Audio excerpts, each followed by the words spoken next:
Alhamdulillah ala ihsanihi wa syukru lahu ala taufiqihi wa imtinanihi.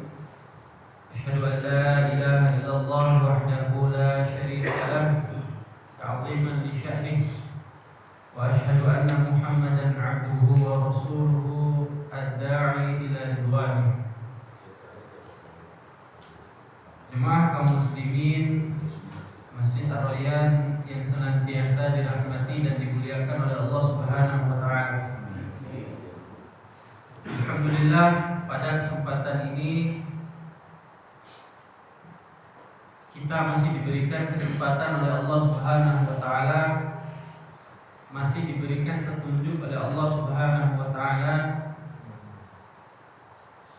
yang semua nikmat yang Allah Subhanahu wa taala berikan kepada kita ini, baik dari nikmat sehat, nikmat waktu luang, nikmat rezeki, dan nikmat-nikmat yang lainnya. Dan semua nikmat ini telah akan dimintai pertanggungjawaban oleh Allah Subhanahu wa taala atas apa yang kita lakukan dengannya. Karena Nabi sallallahu alaihi wasallam pernah menyebutkan dalam suatu hadisnya, la tazalu qadmu 'abdin yawmal qiyamati hatta tus'alu 'an khamsah.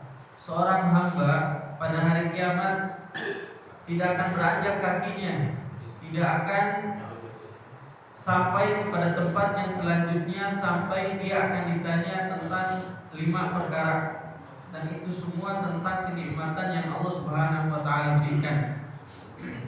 Untuk apa dipergunakan nikmat sehatnya, untuk apa dipergunakan waktu luangnya, masa mudanya, hartanya, rezekinya, semua itu akan mendapatkan pertanyaan masing-masing dari Allah Subhanahu wa taala.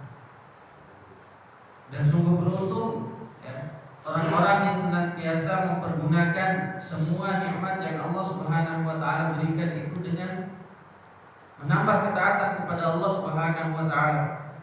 Sebab nanti akan ringan hisabnya. Tapi semakin banyak nikmat yang Allah Subhanahu wa taala berikan, kemudian nikmat itu tidak menambah ketaatan kita kepada Allah Subhanahu wa taala, ini adalah nikmat yang akan merusak. Nikmat yang akan mengantarkan kepada azabnya Allah Subhanahu wa taala. Makanya Allah Subhanahu wa taala juga sebutkan dalam Al-Qur'an, la in syakartum la azidannakum. Jikalau seandainya kalian syukur dengan nikmat yang Allah Subhanahu wa taala titipkan, syukur terhadap nikmat yang Allah Subhanahu wa taala berikan, Allah akan tambah nikmat tersebut. Akan tetapi sebaliknya, wala in kafartum inna adzabi lasyadid.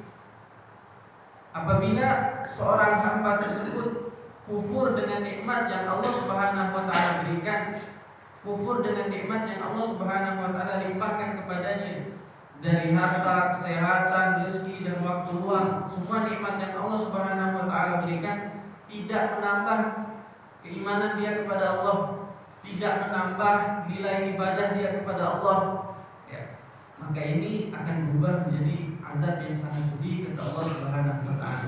Makanya dalam riwayat Nabi kita sallallahu alaihi wasallam pernah ditanya oleh Aisyah radhiyallahu taala anha. Kata Aisyah istri Nabi sallallahu alaihi wasallam, "Ya Rasulullah, taf'alu hadza? Qad ghafarallahu laka ma taqaddama min dhanbika wa ma ta'akhkhar." Kata Aisyah, "Wahai Rasulullah, engkau beribadah sampai kakimu bengkak." Beliau berdirinya sangat lama sekali dalam melakukan ibadah. Padahal kata Aisyah, dosa-dosa engkau ini wahai Rasulullah sudah diampuni oleh Allah, apa yang telah lalu dan apa yang akan datang, dan juga sudah dijamin surga oleh Allah Subhanahu wa taala, tapi masih melakukan ibadah, dan ibadahnya gak sedikit. Dan ibadahnya bukan sholat cuma 5 waktu, tapi ditambah dengan sholat malamnya. Dan berdirinya bukan hanya 1 menit, 2 menit, 3 menit, 5 menit, tapi berdirinya sampai semalaman. Bahkan sampai kaki beliau ini mengalami kebengkakan karena saking lamanya berdiri.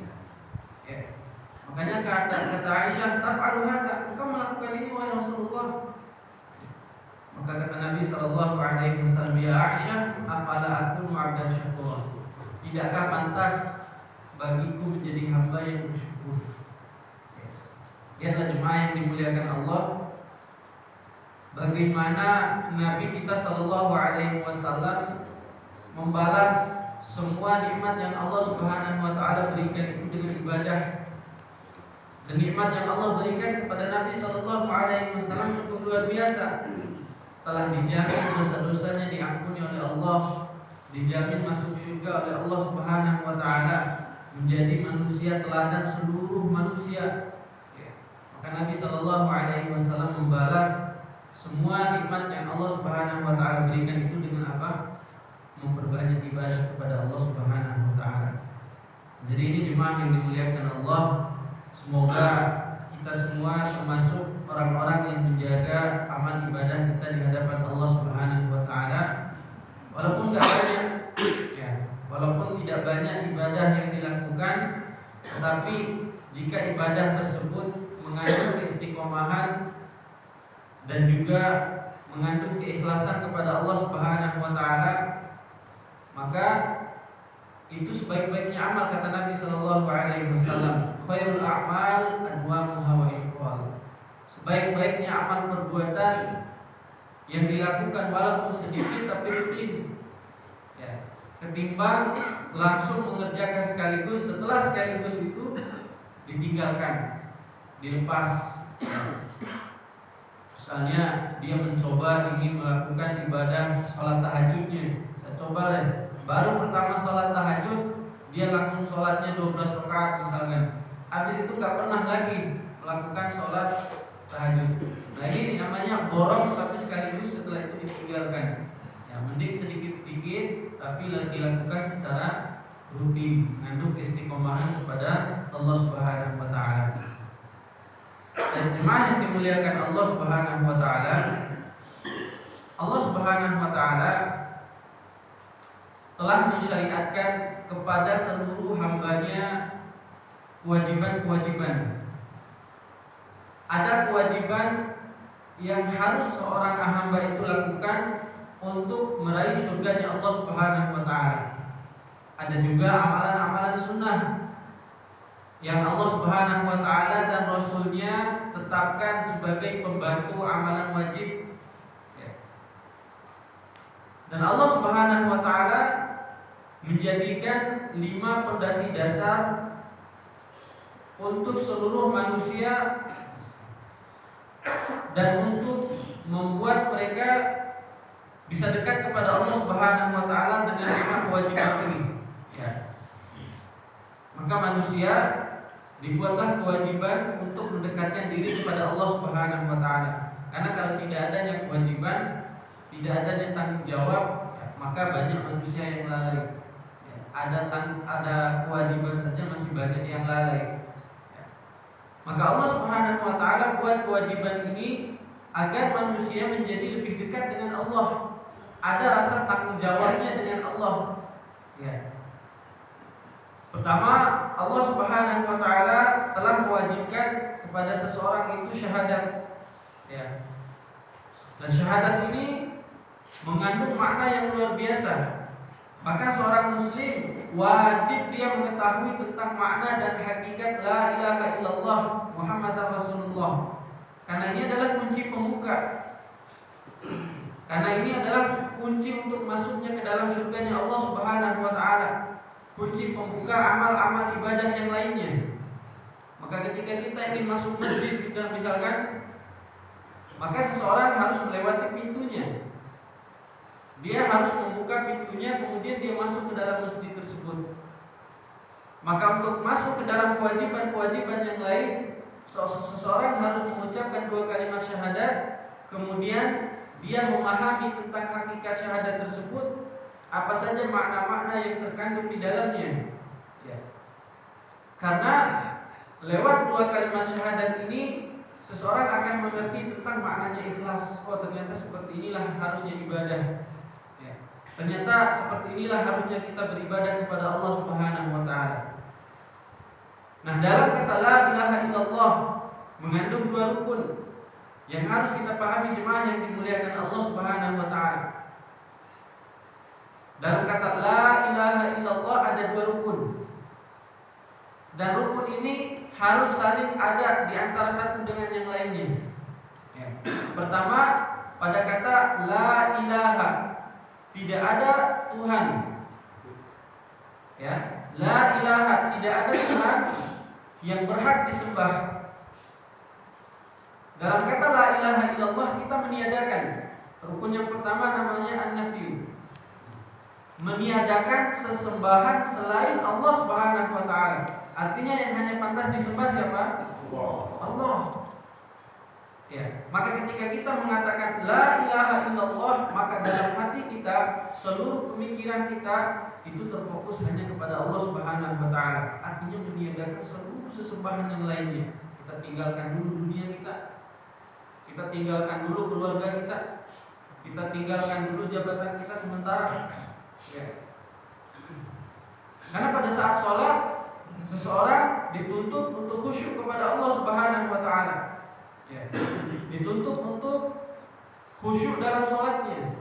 Ya. Maka ketika seseorang ibadah, lepaskan semua yang bisa mengganggu kekhusyuan pada saat sholatnya. Ya. Maka ketika seseorang mengucapkan la ilaha illallah, tidak ada Tuhan yang berhak disembah, dia meniadakan seluruh sesembahan selain Allah Subhanahu wa taala.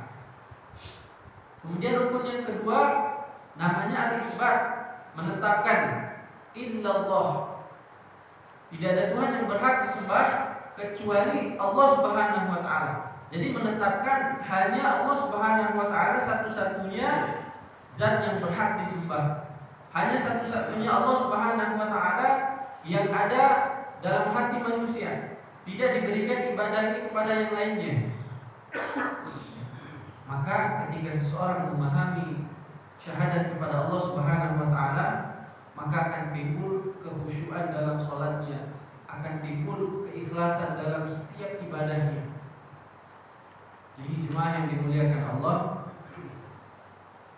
kita tahu sahabat yang mulia setelah Nabi Shallallahu Alaihi Wasallam adalah siapa? Abu Bakar As-Siddiq. Ya, Abu Bakar As-Siddiq. Kira-kira dari sekian banyak sejarahnya Abu Bakar As-Siddiq radhiyallahu taala anhu, yang kita tahu amalan apa yang beliau berikan, amalan apa yang beliau lakukan sehingga dikatakan sebagai manusia terbaik. Apakah banyak sholatnya? Sedekahkan hartanya. Ya, sedekahkan hartanya. Dan sedekah harta itu terkait dengan amalan hati. Ya. Abu Bakar As-Siddiq radhiyallahu taala anhu, jemaah yang dimuliakan Allah, dikatakan sebagai manusia terbaik setelah Nabi Shallallahu Alaihi Wasallam. Karena kemuliaan hatinya yang mulia, karena keteguhan hatinya yang mulia, sehingga Allah Subhanahu wa taala juga menurunkan ayat khusus untuk keutamaan Abu Bakar As-Siddiq dalam surat Al-Fajr dari ayat ke-17 sampai selesai. Ini khusus diturunkan untuk Abu Bakar As-Siddiq karena keutamaan beliau. Ya. Karena amalan hatinya. Jadi setiap beliau menemukan orang-orang yang kesusahan, ya, semisal Bilal bin Rabah dalam suatu riwayat, beliau membebaskannya ketika sedang disiksa oleh majikannya. Padahal pada saat itu, ya, para sahabat ini sedang kesusahan dengan harta. Tapi ketika melihat Bilal bin Rabah, dia membebaskan dari perbudakannya. Kemudian melihat Ammar bin Yasir dengan keluarga yang disiksa, Abu Bakar As-Siddiq membebaskan mereka dari perbudakan. Ya. Pada saat Abu Bakar As-Siddiq radhiyallahu taala anhu bertemu dengan ayahnya, sampai-sampai ayahnya bilang seperti ini. Wahai Abu Bakar As-Siddiq, ya, engkau membebaskan manusia budak-budak ini, kata ayahnya, sedangkan, ya, satu orang saja yang kau bebaskan ini biayanya sungguh mahal. Ya. Apa kau tidak takut dengan kekurangan hartamu? Maka apa jawabannya Abu Bakar As-Siddiq radhiyallahu taala anhu? Ya. Kata beliau, "Innama af'aluhu lillah." Wahai ayah, sesungguhnya aku melakukan ini semuanya karena Allah Subhanahu wa taala. Harta yang Allah titipkan, harta yang Allah berikan semua milik Allah. Saya hanya menyampaikan, saya hanya melakukan wasilah yang Allah Subhanahu wa taala berikan. Bayangkan kemuliaan hati yang luar biasa. Jadi amalan hati dibangun ketika atas dasar kita mengenal Allah Subhanahu wa taala. Amalan hati dibangun atas dasar ketika kita sudah mengenal siapa Allah Subhanahu wa taala sebenarnya. Ya. Makanya ketika kita sedekah pun kita itu masih dibayang-bayangi oleh syaitan. Dalam Al-Qur'an Allah Subhanahu wa taala sebutkan ya,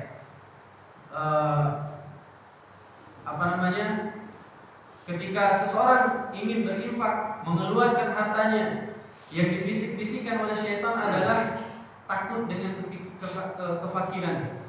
Ya. Ya'idukumul faqr, kata Allah Subhanahu wa taala, "Inna syaitan ya'idukumul faqr." Syaitan itu membayang-bayangi manusia ketika dia ingin bersedekah dengan kefakiran. Ya, kadang takut hartanya hilang, takut hartanya berkurang. Wah, kalau saya infak 100.000 nanti berkurang harta saya. Nah, ini mulai syaitan berbisikkan hal-hal yang tidak diinginkan dalam amal manusia, sehingga berkurang pahalanya dalam melakukan kebaikan. Maka Abu Bakar memulai dengan itu, mengenal Allah Subhanahu wa taala, kemudian melakukannya dengan hati yang ikhlas. Ya. Beliau tidak pernah memikir hartanya kurang sedikit pun. Pada saat hijrah, semua hartanya diberikan kepada kaum muslimin untuk kebutuhan hijrah.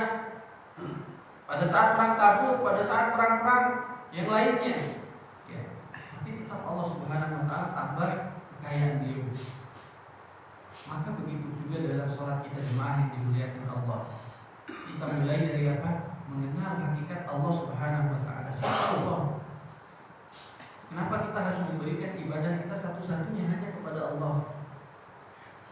Ya, maka akan timbul keikhlasan dalam ibadah yang kita lakukan. Dan inilah kewajiban yang Allah Subhanahu wa taala berikan. Yang kedua adalah sholat.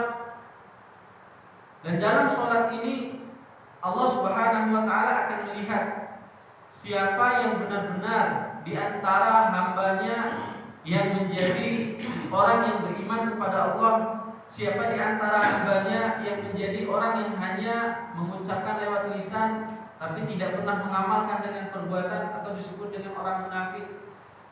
Ya. Dalam sholat ini Allah Subhanahu wa taala bisa membedakan hamba-hambanya. Siapa di antara mereka yang benar-benar beriman kepada Allah, siapa di antara mereka yang hanya sebatas mengatakan saya beriman, tetapi dalam sholatnya tidak hanya sebatas menggugurkan kewajiban saja. Ya. Contoh misalkan Allah Subhanahu wa taala sebutkan dalam Al-Qur'an tentang sifatnya orang munafik. Ya. Wahum kusala, ketika mereka berdiri dalam sholatnya, mereka berdirinya malas-malasan. Yura'unan nas, kadang ingin dilihat manusia. Ya. Maka dalam sholat seseorang, Allah Subhanahu wa taala bisa melihat siapa di antara hambanya yang benar-benar jujur beriman kepada Allah. Ketika dia sudah mengatakan asyhadu an la ilaha illallah wa anna muhammadar rasulullah, semua orang bisa mengucapkan, semua orang bisa mengatakan kalimat tersebut. Tetapi dalam sholatnya seseorang harus dibuktikan kejujurannya, dibuktikan tentang imannya yang jujur seperti apa. Bisakah dia menjaga sholat 5 waktunya? Bisakah dia menjaga keikhlasan dalam sholatnya? Ya. Ini semua dibuktikan dalam ibadah yang namanya sholat. Ya. Maka tak kalah Allah Subhanahu wa taala memerintahkan, mewajibkan kepada Nabi-Nya Sallallahu Alaihi Wasallam pada saat peristiwa Isra dan Mi'raj yang kita tahu tentang pengambilan wahyu sholat. Allah Subhanahu wa taala bebankan kepada hambanya berapa sholat? 50 kali sehari semalam. Karena Allah tahu betapa pentingnya sholat ini. Tetapi dalam keadaan 50 kali sehari semalam dilakukan, ini sungguh memberatkan umatnya. Maka Nabi Shallallahu Alaihi Wasallam meminta keringanan. Dan rendah Nabi Shallallahu Alaihi Wasallam meminta keringanan sampai dikurangi 5 kali. Dari 50 kali dikurangi sampai 5 kali sehari semalam. Akan tetapi kata para ulama, walaupun dikurangi sampai 5 kali sehari semalam, tetapi pahalanya tetap sama dengan 50 kali. Dan ini keutamaan yang Allah Subhanahu wa taala berikan kepada hambanya yang beriman, yang mau taat kepada Allah Subhanahu wa taala. Ya. Maka kita harus pahami kewajiban kita kepada Allah Subhanahu wa taala yang namanya salat ini adalah pembeda antara orang-orang yang benar-benar jujur keimanannya kepada Allah Subhanahu wa taala dengan orang-orang munafik. Ya. Kita manusia tidak bisa membedakan sekilas, oh Masya Allah dia sholat, dia menjaga sholat 5 waktunya. Tapi Allah Maha tahu ya, siapa di antara hambanya yang benar-benar ikhlas menjaga amalan-amalan yang Allah Subhanahu wa taala perintahkan tersebut. Ya. Siapa hambanya yang benar-benar ikhlas. Ada hamba juga yang cuma berdiri malas-malasan, kadang sholatnya jarang-jarang. Dan ini semuanya terdapat hukuman dari Allah Subhanahu wa taala. Makanya kata Nabi sallallahu alaihi wasallam dalam satu hadis, "Awwalu ma yuhasabu bihi al-'abdu yaumal qiyamati as-shalah." Amalan yang paling pertama akan ditanya, dihisab oleh Allah Subhanahu wa taala adalah salatnya seorang hamba. Ya. Adalah salatnya seorang hamba. Apabila sholatnya ini baik, maka semua amalan yang nanti akan dihisab selanjutnya itu akan baik semua. Ya.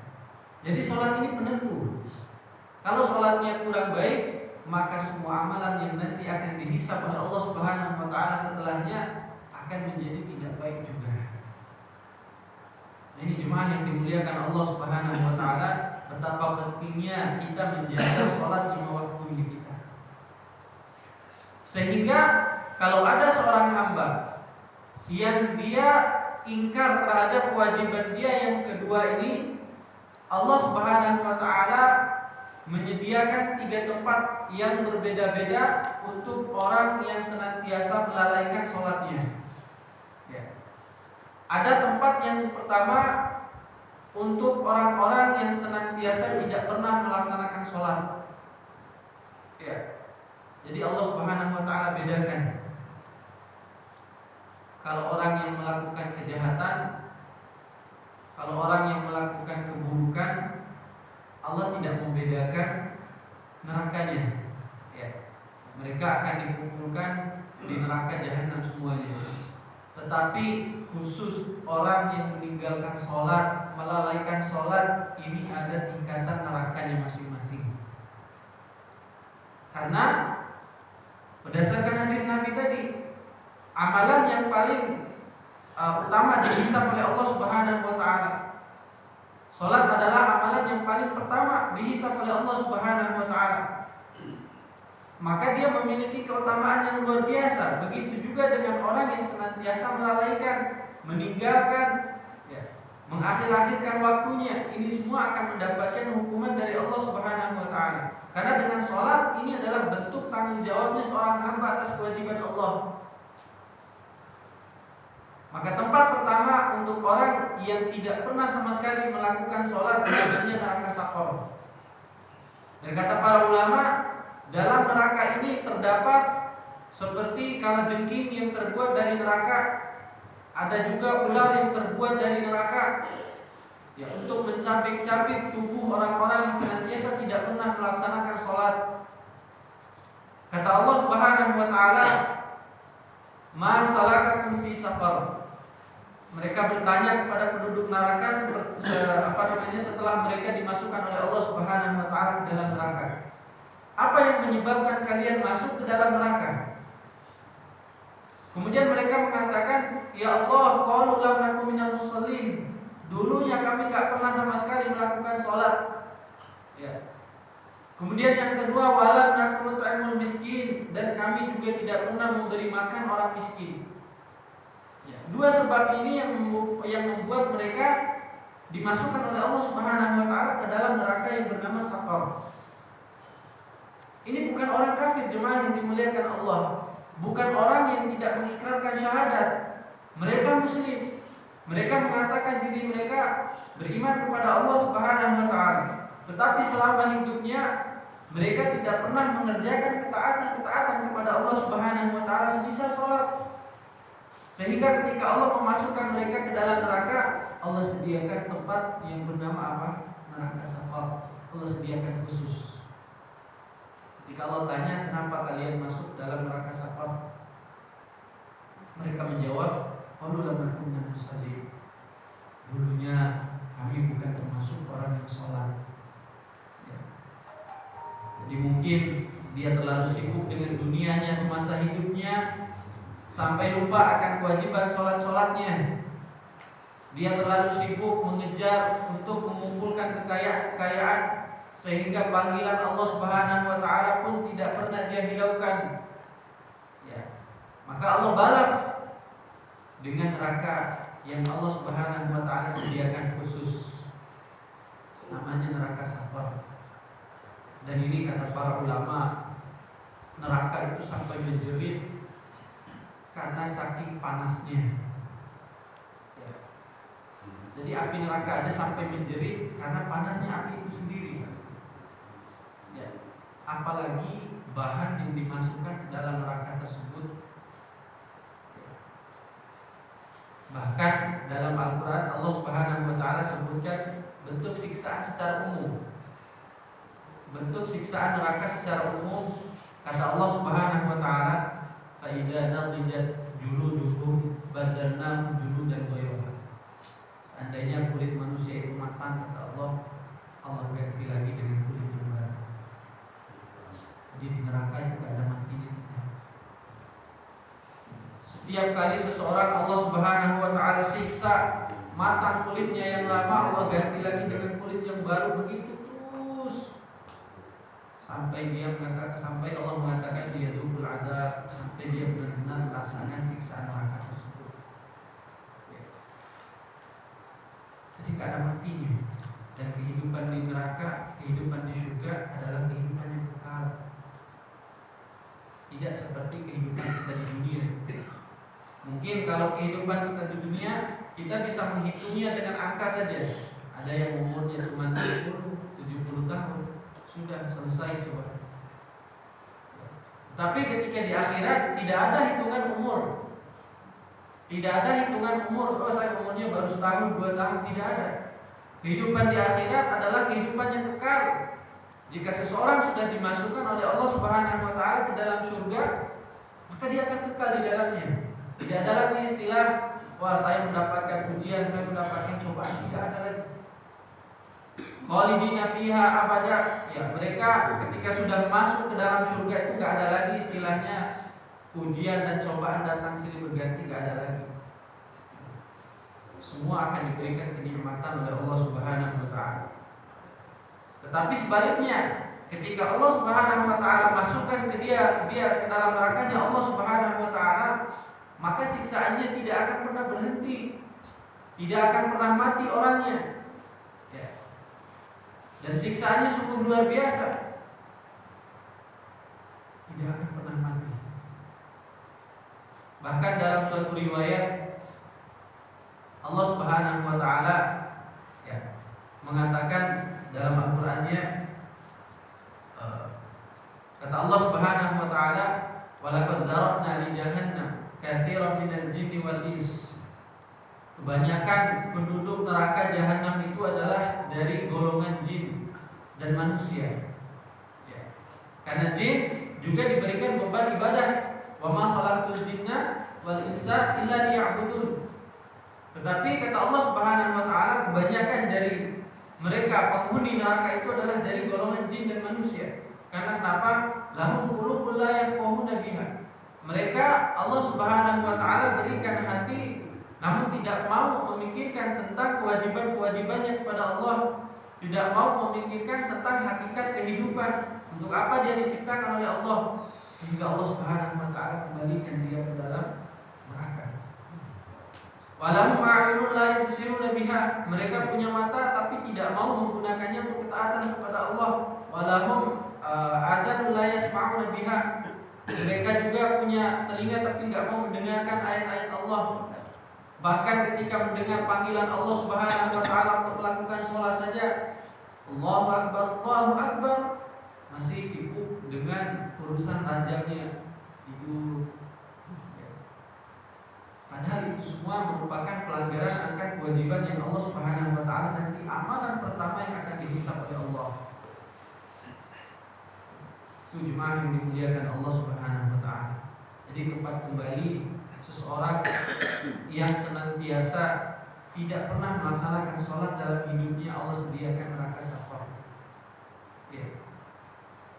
Kemudian tempat kembali yang kedua bagi orang yang melalaikan sholat, ya, bagi orang yang melalaikan sholat. Dan melalaikan sholat di sini dibagi menjadi dua. Jika dia melalaikan sholat, semisal mengakhir-akhirkan waktunya dengan sengaja, ya, kemudian sholat yang dia lakukan itu seenak hati saja, hari ini sholat, besoknya nggak sholat lagi, besoknya sholat, besoknya lagi tidak sholat. Ini namanya sholatnya sesuka hati, ya. Nah ini kata Allah Subhanahu wa taala, Allah akan masukkan dia dalam neraka Ghoiyya. Nama nerakanya Ghoiyya. Jadi khusus untuk orang-orang yang senantiasa melalaikan sholat, mengakhir-akhirkan waktunya, sholatnya seenaknya. Nah ini Allah Subhanahu wa taala berikan dia hukuman dengan neraka Ghoiyya. Kata Allah Subhanahu wa taala dalam surat Toha, fa khalafa min ba'dihim khalfun adha'us shalah wattaba'us syahawat fasawfa yalqawna ghayya. Kata Allah Subhanahu wa taala, akan datang nanti umat di akhir zaman, mereka yang senantiasa melalaikan sholat, ya. Maka dijelaskan oleh Ibnu Abbas radhiyallahu taala anhu, kata melalaikan sholat di sini adalah orang-orang yang senantiasa mengakhir-akhirkan waktunya tanpa sebab. Orang-orang yang senantiasa mengakhirkan waktunya tanpa sebab yang jelas. Kemudian orang-orang yang senantiasa mereka sholatnya seenaknya, hari ini sholat, besoknya nggak sholat. Maka Allah Subhanahu wa taala akan memasukkan mereka ke dalam neraka yang namanya Ghoiyya. Sama, neraka ini juga Allah Subhanahu wa taala sediakan khusus, dan panasnya melebihi panasnya neraka Jahannam. Disebutkan oleh para ulama bahwasanya api yang ada di neraka Ghoiyya ini menjerit karena kepanasan. Ya, apinya saja menjerit karena kepanasan. Bagaimana lagi dengan bahan yang dimasukkan? Ya. Jadi panas neraka itu bertingkat-tingkat dan siksaannya juga bertingkat-tingkat. Disebutkan oleh Nabi Shallallahu Alaihi Wasallam dalam satu hadisnya, siksaan yang paling ringan yang diberikan kepada seorang hamba adalah ketika kaki seorang hamba dipijakkan di pinggir bagian neraka, maka otaknya seketika mendidih. Ini adalah siksaan yang paling ringan yang diberikan, dan siksaan itu sudah tidak ada lagi setelahnya. Diberikan kepada pamannya Nabi Shallallahu Alaihi Wasallam berkat syafaat Nabi. Ya. Dan ketika Allah Subhanahu Wa Taala mewafatkan seseorang dan sedang melakukan perjalanan menuju negeri akhirat, seketika waktu yang dibutuhkan itu berubah. Satu hari di dunia sama dengan 24 jam. Dan itu bisa dihitung jari dan bisa kita rasakan. Kadang-kadang ada orang yang ngeluh, ya Allah kok cepat banget waktunya berjalan. Tapi di akhirat Allah Subhanahu wa taala lipat gandakan satu hari di akhirat sama seperti 1000 tahun di dunia. Ya. Makanya Allah mengatakan dalam Al-Qur'annya, ka'alfi sanatin mimma ta'udun. Satu hari di akhirat nanti kata Allah Subhanahu wa taala seperti 1000 tahun jika kalian menghitungnya. Ya. Ada di antara kita yang umurnya sampai 1000 jemaah? Ada. Itu cuma satu hari di akhirat. lamanya seperti 1000 tahun di dunia. Ya.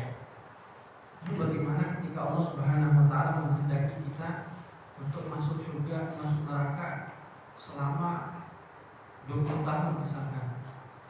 Ya Allah, enggak kebayang kita gimana. Kita terbakar api dunia saja sudah menjadi kesakitan. Apalagi ketika Allah Subhanahu wa taala siksa dengan siksaan yang begitu berat di nerakanya Allah Subhanahu wa taala. Ya. Ini jemaah yang dimuliakan Allah Subhanahu wa taala, semoga kita semua termasuk orang-orang yang senantiasa menjaga sholat kita di hadapan Allah. Kemudian tempat kembali yang ketiga bagi orang-orang yang senantiasa melalaikan sholat, semisal orang yang ingin dipuji dalam sholatnya riya. Kata Allah Subhanahu wa taala, fawailul lil musallin alladzina hum an sholatihim sahun. Mereka yang bermalas-malasan dalam sholatnya. Walladzina hum yura'un wa yamna'unal ma'un. Mereka bermalas-malasan berdiri dalam sholatnya, ingin dipuji. Ini kata Allah, Allah kembalikan mereka masuk ke dalam neraka wail. Ya. Wailul lil musallin. Tempat kembali mereka adalah neraka wail bagi orang-orang yang sholat. Siapa mereka? Alladzina hum an sholatihim sahun. Mereka adalah orang-orang yang senantiasa bermalas-malasan dalam sholatnya. Ya. Mereka adalah orang-orang yang senantiasa ketika datang sholatnya berdirinya malas-malasan, kadang ingin dipuji. Ketika dia sedang sholat sendiri, sholatnya bermalas-malasan, gerakannya menjadi lebih cepat. Allahu Akbar, Allahu Akbar, Allahu Akbar. Namun ketika sholatnya di depan orang banyak itu masya Allah khusyuknya luar biasa. Ya. Karena ingin dipuji, oh ini masya Allah hamba Allah, sholatnya sungguh luar biasa. Tapi giliran dia beribadah sendiri, kadang sholatnya seperti terpatuk ayam. Ya. Cepat. Ya. Tidak ada tumakninanya. Ya. Kemudian mereka ini kata Allah Subhanahu wa taala akan dimasukkan ke dalam neraka wail. Fawailul lil musallin. Celaka. Allah Subhanahu wa taala masukkan mereka ke dalam neraka wail yang senantiasa malas-malas dalam sholatnya, kemudian ingin dipuji, ingin dilihat. Ya. Hanya Allah Subhanahu wa taala benar-benar ingin seseorang yang melakukan sholat kepada Allah Subhanahu wa taala itu benar-benar menghadirkan hatinya sepenuhnya. Bahkan ingin dilihat, ingin dipuji saja Allah Subhanahu wa taala telah memberikan ganjarannya. Ya. Karena seseorang yang melakukan ibadah kepada Allah Subhanahu wa taala ketika dia tidak meniatkan itu untuk Allah, maka pahalanya tidak ada yang sampai. Semisal ada seseorang yang melakukan ibadah kepada Allah Subhanahu wa taala, ketika dia melakukan ibadah, ya, contoh seperti sholat duha, ini dibahas oleh para ulama. Di antara utamanya adalah bisa mendatangkan rezeki dari Allah Subhanahu wa taala. Kemudian semisal amalan silaturahim, man arada ayyub safalahu rizqahu. Barang siapa yang ingin Allah Subhanahu wa taala bentangkan rezekinya, wa yutala amruhu, dan Allah panjangkan umurnya, falyasir rahimah, sambunglah tali silaturahim. Tetapi jika ada seorang hamba yang melakukan amalan-amalan yang memiliki keutamaan seperti tadi, niatnya hanya untuk mendapatkan keutamaannya, maka ini kata Allah Subhanahu wa taala termasuk niat yang enggak ikhlas. Ya. Termasuk niat yang enggak ikhlas. Karena kenapa? Allah Subhanahu wa taala memberikan ganjaran itu hanya untuk plusnya. Barang siapa yang melakukan ibadah itu, jika dia ikhlas kepada Allah Subhanahu wa taala, maka Allah akan memberikan balasan yang tadi dia harapkan. Bukan semata-mata untuk mendapatkan itu. Jadi kalau ada seorang yang melakukan sholat, misalkan seperti sholat duha tadi, dengan niat, ya Allah saya sholat duha nih supaya rezeki saya lancar misalkan. Nah ini termasuk niat yang gak ikhlas. Ya Allah saya ingin menyambung tali silaturahim dengan keluarga saya supaya rezeki saya lancar, dibentangkan oleh Allah supaya umur saya jadi lebih panjang. Nah Nah, ini termasuk niat yang gak ikhlas. Karena Allah memberikan ganjaran tersebut setelah dia melakukan amal dengan ikhlas kepada Allah Subhanahu wa taala. Jadi ketika dia melakukan, ya Allah, saya melakukan salat duha ikhlas kepada Allah Subhanahu wa taala. Jadi dia sudah mengikhlaskan hatinya, kemudian dia melaksanakan salat duha. Adapun ganjarannya itu adalah hak milik Allah Subhanahu wa taala. Kalau Allah segerakan di dunia, ya alhamdulillah. Ya. Kalau Allah segerakan di dunia, alhamdulillah. Tapi kalau Allah simpan pahalanya untuk nanti tabungan di akhirat, ini juga lebih alhamdulillah lagi. Ya. Jadi kalau ada seorang yang melakukan amal kebaikan dengan tujuan hanya untuk mendapatkan ganjarannya saja, ini termasuk niat yang gak ikhlas kata para ulama. Nah, ini jemaah yang dimuliakan Allah Subhanahu wa taala. Maka ada beberapa hal yang harus kita perhatikan untuk senantiasa menjaga niat kita tetap ikhlas kepada Allah Subhanahu wa taala dalam beribadah. Ya. Yang pertama, jadikan semua ibadah ini dilakukan dengan rasa cinta kepada Allah Subhanahu wa taala. Kalau kita kerja misalkan di perusahaan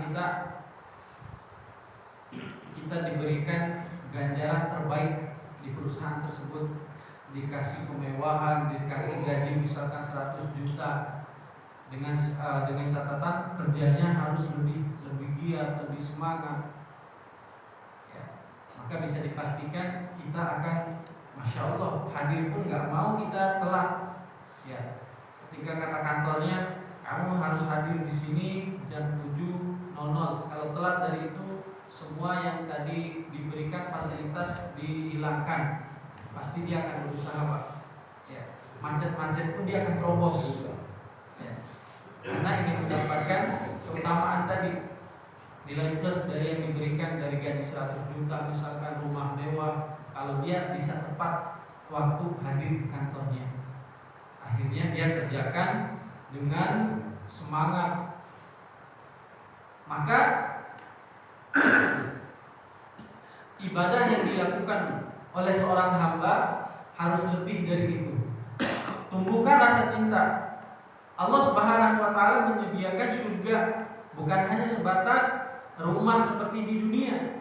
Di surga Allah Subhanahu wa taala akan bangunkan istananya. Di dalam surga terdapat sungai-sungai yang tidak pernah Allah Subhanahu wa taala ciptakan di dunia. Ada sungai madu, sungai susu dan lain sebagainya. Bahkan Allah Subhanahu wa taala menyediakan bidadari, ya, yang kata Allah Subhanahu wa taala dan Rasulnya, tenaganya seorang laki-laki di akhirat nanti adalah 1 berbanding 7 kalau tidak salah dalam hadisnya. Jadi tenaganya satu orang laki-laki itu berbanding 7 bidadari. Ya. Ini semua diberikan keutamaan oleh Allah Subhanahu wa taala untuk orang-orang yang senantiasa menjaga amal soleh. Maka dengan ganjaran balasan kebaikan Allah Subhanahu wa taala seperti ini, Allah hanya menginginkan seorang itu melakukan ibadah dengan penuh rasa cinta. Ya. Jadi kalau kita bandingkan seperti tadi, datang ke kantornya harus jam 7.00, maka dia akan berusaha untuk hadir tepat waktu. Maka kita tanamkan rasa cinta. Ketika seorang menanamkan rasa cinta dalam ibadahnya, dia akan berusaha, ya Allah, saya kalau nggak sholat tepat waktu, pahala saya hilang.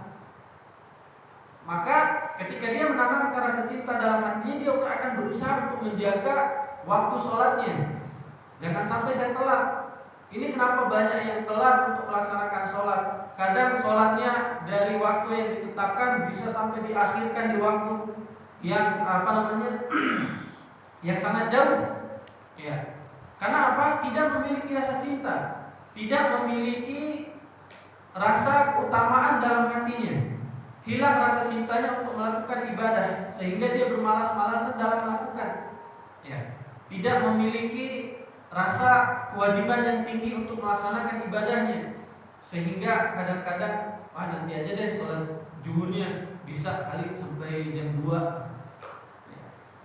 Akhirnya dia melakukan ibadah sesuai dengan keinginannya dia, karena tidak menanamkan nilai plus yang Allah Subhanahu wa taala berikan dalam hatinya. Tidak menanamkan rasa takut kepada Allah Subhanahu wa taala akan ancaman yang Allah Subhanahu wa taala berikan. Bayangkan orang-orang yang mengakhirkan waktunya dengan sengaja, jadi Allah siapkan neraka.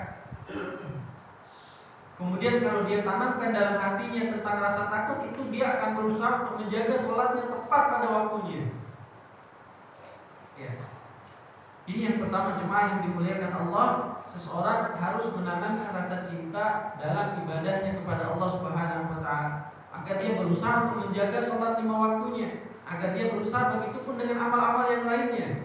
Dia akan berusaha untuk menjalankan sesuai dengan yang Allah Subhanahu wa taala perintahkan. Ketika dia menanamkan dalam hatinya tentang apa ganjaran yang nanti Allah berikan, apa nanti ukubah tentang yang dilakukan oleh seorang hamba kalau dia meninggalkan, ya, maka tanamkan rasa cinta. Kemudian yang kedua, jemaah yang dimuliakan Allah Subhanahu wa taala, dalam ibadahnya seseorang harus menanamkan rasa takut.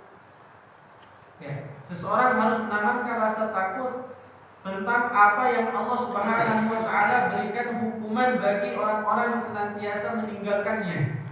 Pertama, tumbuhkan rasa cinta, yang kedua rasa takut. Ya, takut akan hukuman Allah Subhanahu wa taala, takut akan siksaan Allah Subhanahu wa taala nanti di akhirat ketika kita melalaikan sholat kita. Takut akan Allah Subhanahu wa taala menjauhkan kita dari rahmat-rahmat Allah Subhanahu wa taala. Kemudian yang ketiga yang harus dimiliki oleh seorang hamba adalah roja, berharap akan pahala Allah Subhanahu wa taala yang telah Allah sediakan, berharap akan ganjaran nanti yang Allah Subhanahu wa taala berikan terhadap seseorang ketika melakukan kebaikan.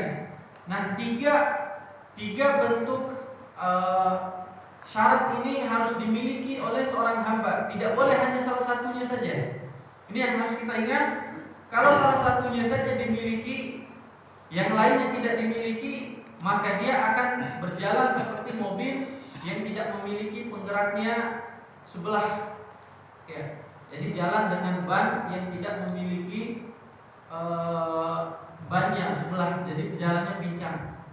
Ketika dia memiliki rasa cinta dalam beribadah, namun dia tidak memiliki rasa takut, tidak memiliki pengharapan akan pahala Allah, maka ini kurang dalam persyaratan ibadahnya.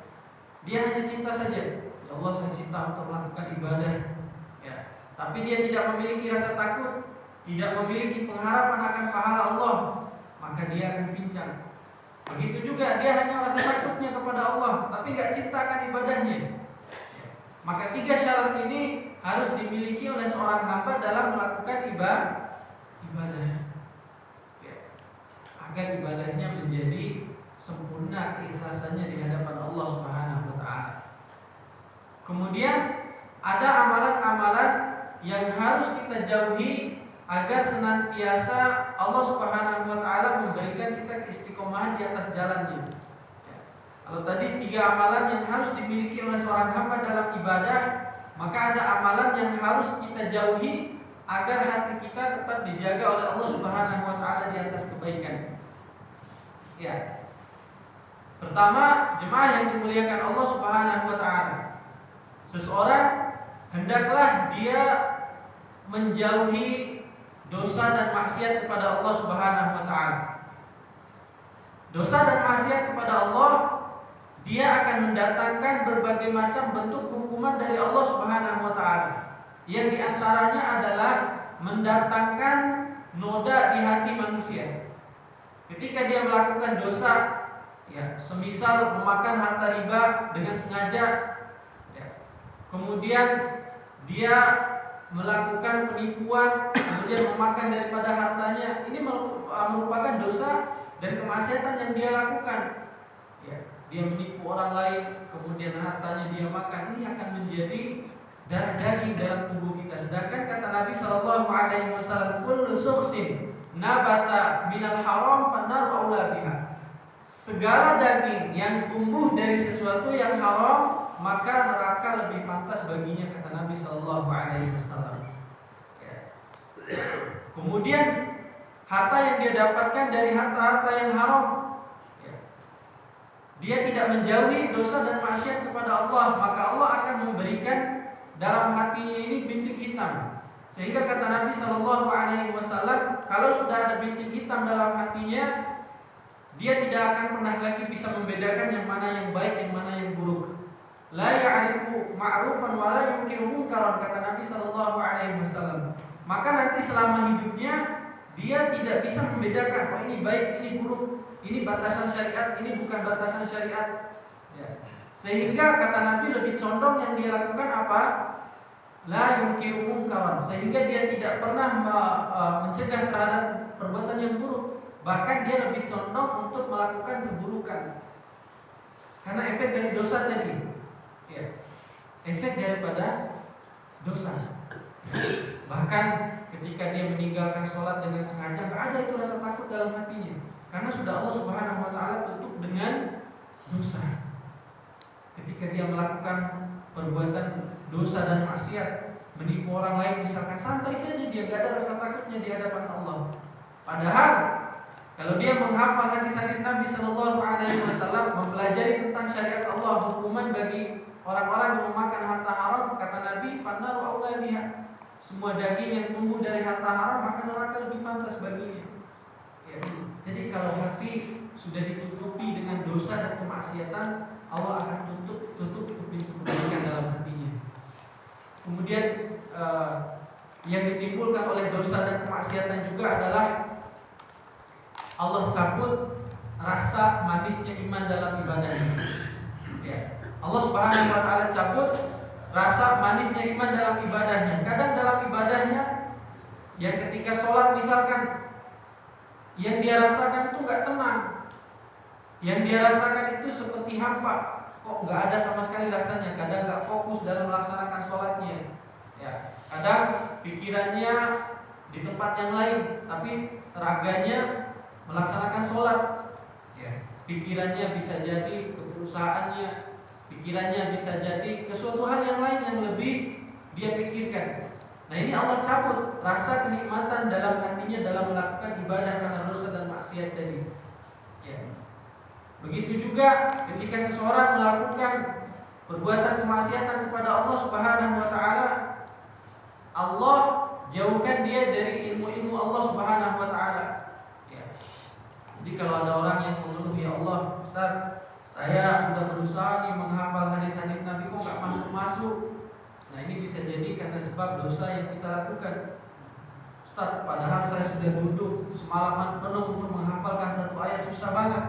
Ya, itu bisa jadi sebab karena dosa dan kemaksiatan. Maka sebaik-baiknya seseorang yang melakukan dosa dan kemaksiatan kepada Allah Subhanahu Wa Taala adalah dengan cara bertobat dan kembali ke jalan Allah Subhanahu Wa Taala. Dengan cara dia bertobat kepada Allah, kemudian diganti dengan ketaatan-ketaatan. Ya.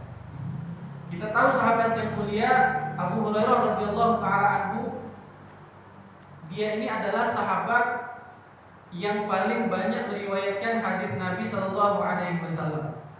Ada yang tahu berapa hadis yang diriwayatkan oleh Abu Hurairah? Berapa hadis? Ya. Ya. Hadis yang diriwayatkan oleh Abu Hurairah sangat banyak, dan kata para ulama, Abu Hurairah adalah sahabat yang paling banyak dari sekian sahabat yang lainnya, nomor satu paling banyak meriwayatkan hadis Nabi Sallallahu Alaihi Wasallam. Tahu kapan masuk Islamnya Abu Hurairah? Kira-kira kapan jemaah?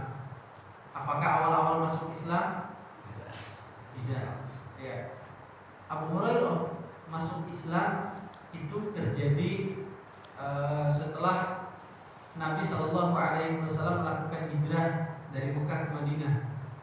Ya. Nabi Shallallahu Alaihi Wasallam, jadi pada saat periode Makkah selama 13 tahun itu, ya, beliau belum melakukan atau belum memeluk Islam. Pada saat Nabi Shallallahu Alaihi Wasallam dan para sahabat sudah hijrah dari Mekah ke Madinah, Abu Hurairah datang dari Mekah ke Madinah dan mengatakan keislamannya kepada Nabi Shallallahu Alaihi Wasallam dengan umurnya yang sudah bisa dibilang sudah tua. Tetapi masuk Islamnya yang telat, umurnya yang sudah tua, tidak menyurutkan semangat belajarnya Abu Hurairah radhiyallahu taala. Ya. Awalnya ketika Abu Hurairah dalam suatu hadis Nabi sallallahu alaihi wasallam Nabi kisahkan itu ketika Nabi sallallahu alaihi wasallam berikan hadis kepada Abu Hurairah, dia untuk menghafalnya susah sekali. Ya. Kadang berkali-kali gak masuk-masuk. Ditanya oleh Nabi sallallahu alaihi wasallam, "Kenapa Abu Hurairah?" "Ya Allah, ini susah sekali wahai Rasulullah." Ya, lalu Nabi sallallahu alaihi wasallam doakan semoga Allah Subhanahu wa taala memudahkan semuanya. Maka Abu Hurairah radhiyallahu taala anhu dengan semangatnya yang begitu luar biasa, tiap hari tiap malam menemani Nabi sallallahu alaihi wasallam, sehingga apa yang keluar dari ucapan Nabi sallallahu alaihi wasallam diriwayatkan. Sehingga sampailah berbagai macam hadis dari Abu Hurairah radhiyallahu taala anhu untuk kita. Nah, di sini ada faedah yang bisa kita ambil jemaah yang dimuliakan Allah. Pertama, umur yang sudah tua, kemudian waktu yang telat itu bukan jadi masalah sebenarnya kalau ada kemauan untuk belajar. Dan juga yang kedua, bahwasanya ketika kita ingin bertobat kepada Allah Subhanahu wa taala, ingin kembali ke jalan Allah Subhanahu wa taala yang tadinya kita banyak melakukan kemaksiatan, salatnya masih bolong-bolong, maka hendaklah dia bertobat dengan sungguh-sungguh kepada Allah dan juga jangan lupa untuk berdoa. Karena ini adalah senjatanya orang beriman. Berdoa untuk senantiasa Allah Subhanahu wa taala mudahkan, berdoa untuk senantiasa Allah Subhanahu wa taala berikan kemudahan dalam setiap urusannya, baik ketika menghafal ayat-ayat Allah, menghafal hadis-hadis Nabi sallallahu alaihi wasallam. Ini merupakan hal-hal yang harus diperhatikan dalam seseorang meninggalkan dosa dan kemaksiatan. Jadi ketika seseorang melakukan dosa dan kemaksiatan, hendaklah dia kembali kepada Allah Subhanahu wa taala dengan cara bertobat dengan sungguh-sungguh dan juga berdoa kepada Allah Subhanahu wa taala agar senantiasa Allah Subhanahu wa taala mudahkan. Baik, mungkin ini yang bisa kita sampaikan. Semoga yang sedikit ini bisa bermanfaat untuk dunia dan akhirat kita. Barangkali ada yang mau ditanyakan. Ya, silakan Pak. Assalamualaikum.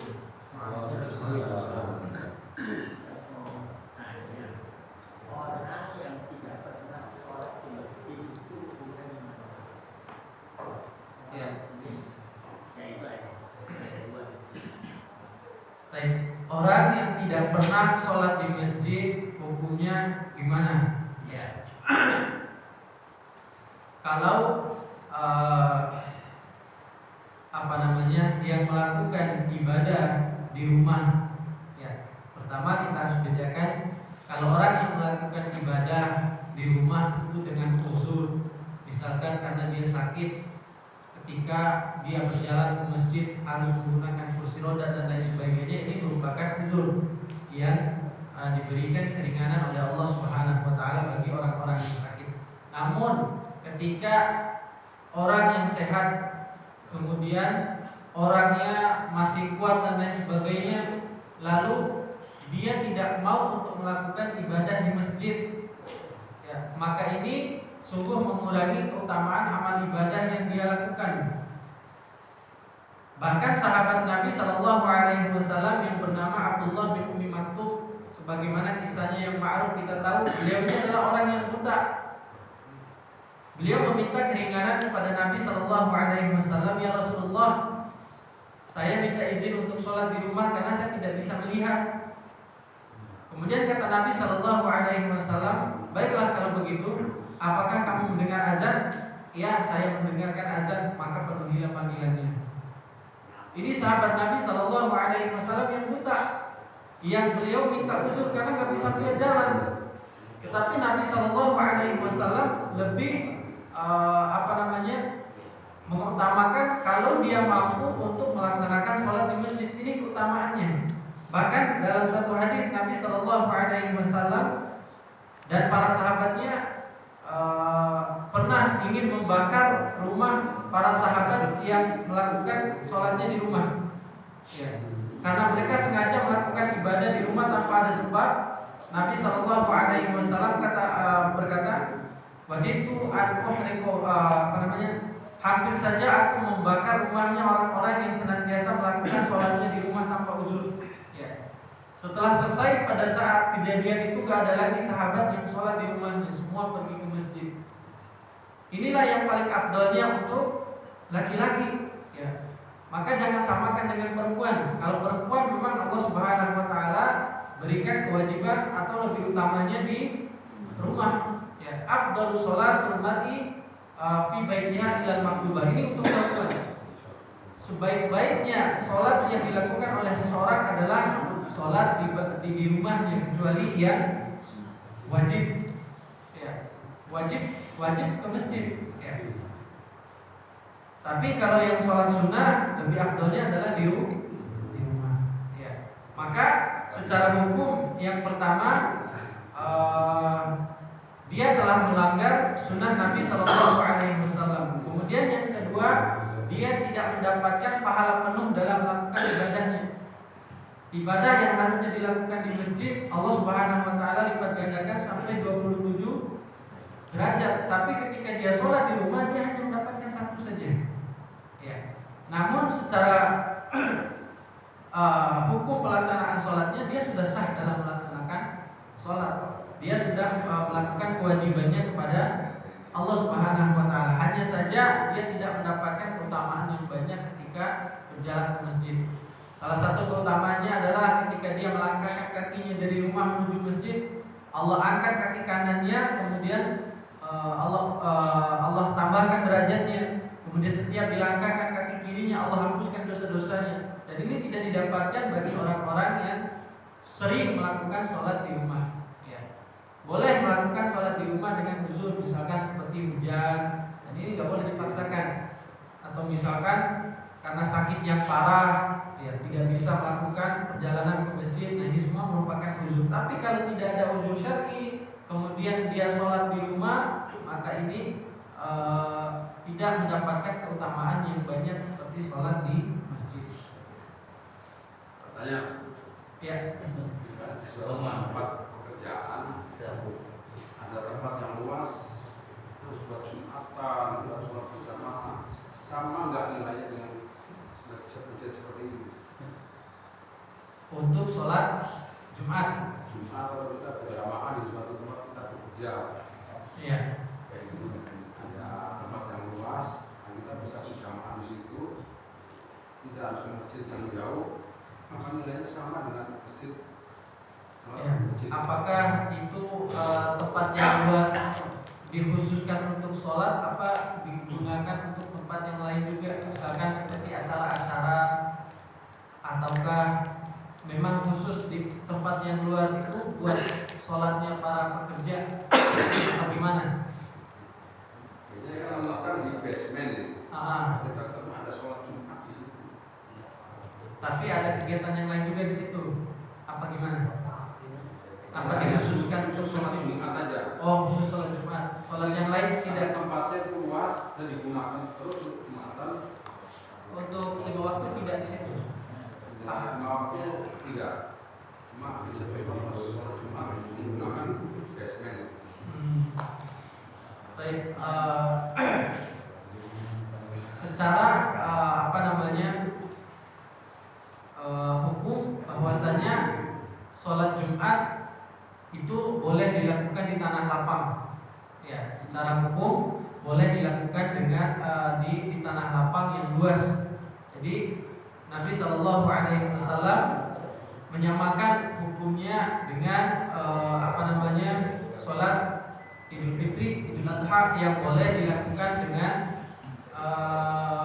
di tempat yang luas. Kemudian di situ kalau dipaksakan untuk sholat di masjid, misalkan masjidnya nggak cukup, dan maka Nabi Shallallahu Alaihi Wasallam memberikan keringanan, tidak masalah untuk seseorang melakukan ibadah di tanah lapang yang memang itu bersih, suci, terjaga dari hal-hal yang najis dan lain sebagainya, maka tidak masalah. Ya. Tapi yang jadi masalah adalah ketika seseorang dalam melakukan sholat Jumat, ya, kemudian yang Kadang-kadang terluputkan dari kaum muslimin adalah dia tidak merasa bahwasanya Jumat itu adalah hari rayanya kaum muslimin. Yang Nabi Shallallahu Alaihi Wasallam tekankan di hari Jumat itu adalah pertama, dia bersuci kepada Allah Subhanahu Wa Taala, ada fitrah-fitrahnya, ya. Misalkan membaca surat Al-Kahfi di malamnya, yang memang pada hari Jumat itu ditekankan kita anggap seperti hari raya, bagaimana senangnya kita, ya.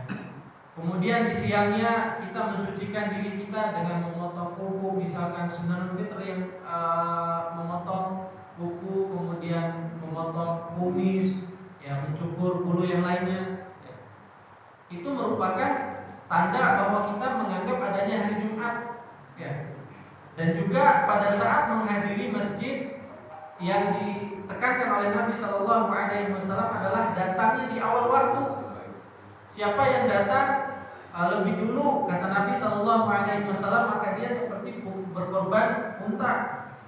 Yang datang kedua seperti berkorban sapi, kambing, dan seterusnya. Hal itu yang ditekankan oleh Nabi Shallallahu Alaihi Wasallam untuk senantiasa menghadiri masjidnya lebih dahulu, ya. Terkadang yang terluput dari kaum muslimin adalah datangnya pada saat khatib sudah mulai khutbah kedua, datangnya pada saat sholat dan lain sebagainya, ya. Walaupun secara hukum kata Nabi Shallallahu Alaihi Wasallam, man adraka rakaatan minal jum'ah faqad adraka jum'ah. Barang siapa yang mendapatkan satu rakaat dari sholat Jumat, maka dia terhitung.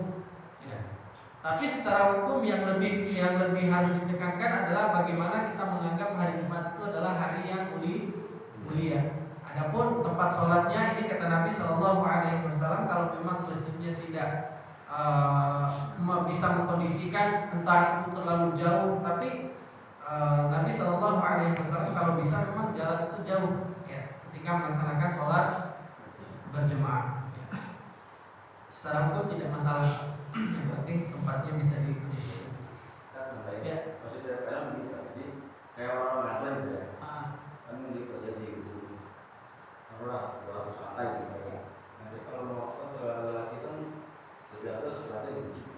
Nah kita waktu masuk sholat, jadi sholatnya di belakang itu biasa sudah ada sholat. Nah itu mungkin sama kan kita sholat di belakang dengan sholat kunci gitu.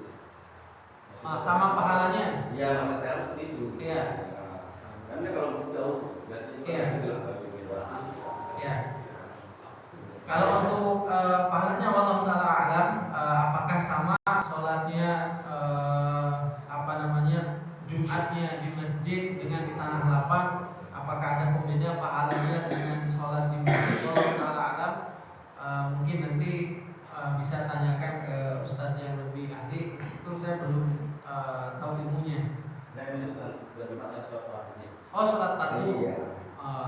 Jadi di situ memang dibuatkan masjid khusus di basement itu. Musola. Iya. Kecil-kecil. Di ruang itu ada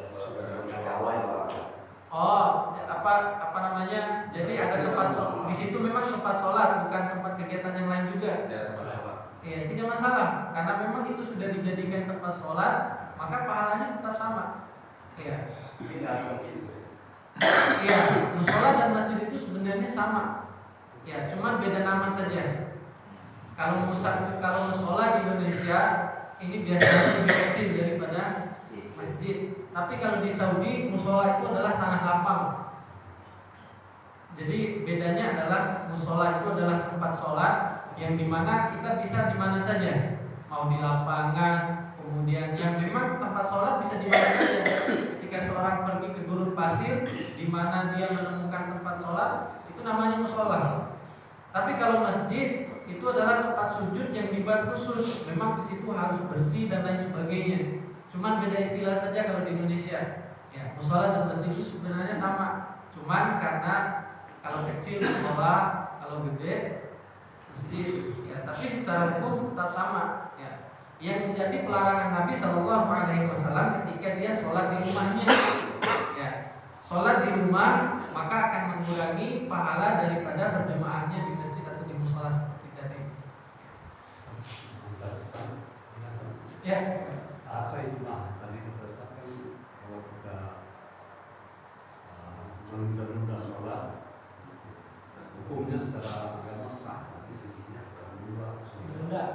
menunda sholat kan biasanya tetap sah. Dan Jumat ya satu rakaat pun di masjid itu tempat Jumat. Tapi dalam surat tadi surat lain nomor itu dikatakan surat Allah yang mengatakan bahwa akan masuk neraka kalau kita lalai sholat.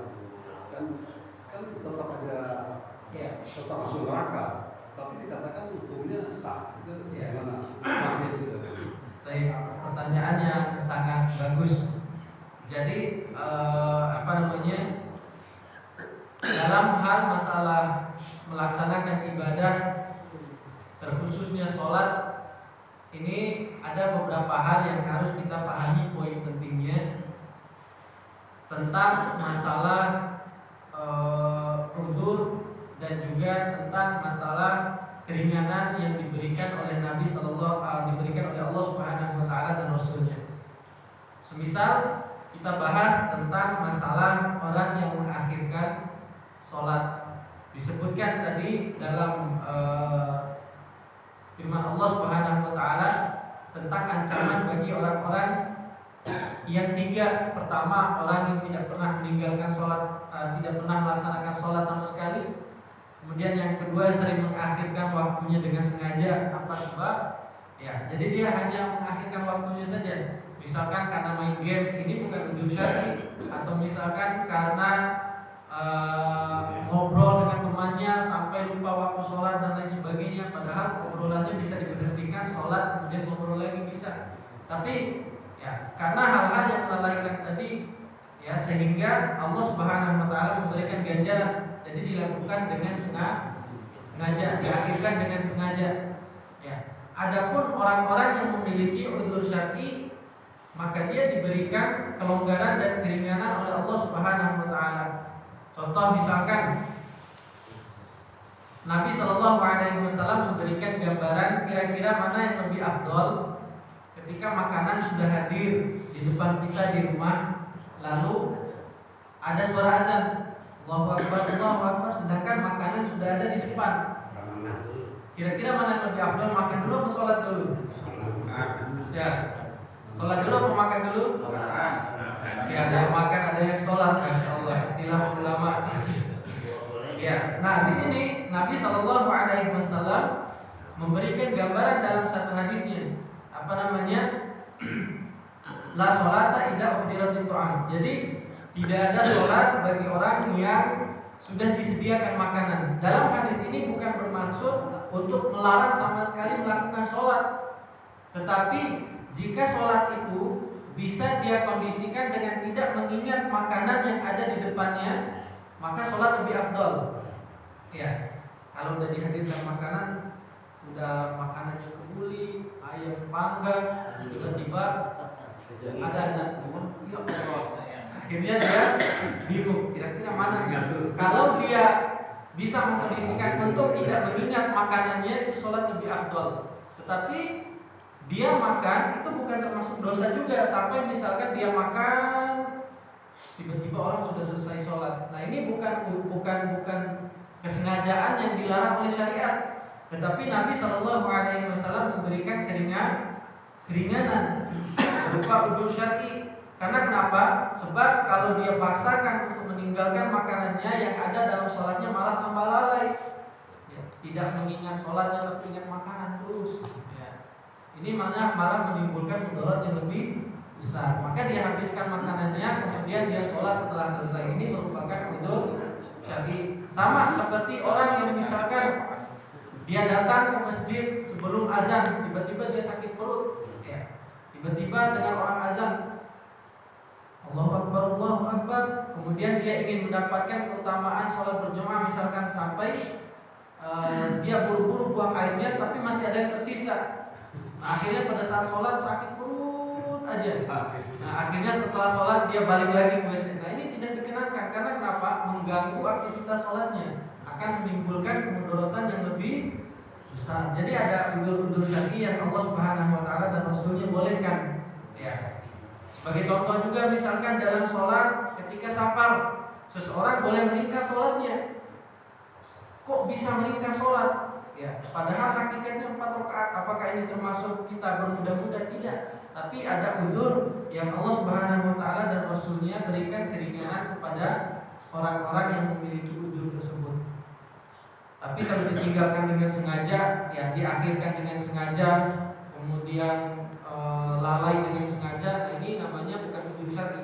Jadi itu yang harus dipahami. Baik, kita ada cukupkan ya, insyaallah udah lewat jam 6. Insyaallah. Sangat semangat sekali rasanya. Insyaallah. Baik, mungkin ini saja yang bisa kita sampaikan. Yang benar datangnya dari Allah Subhanahu wa taala, yang salah datangnya dari kami pribadi. Semoga apa yang kita bahas pada hari ini dapat menjadi nilai pahala kita di hadapan Allah Subhanahu wa taala, dapat memasukkan kita ke dalam surganya yang penuh dengan kenikmatan. Kita tutup pertemuan kita dengan doa kafaratul majlis. Assalamualaikum warahmatullahi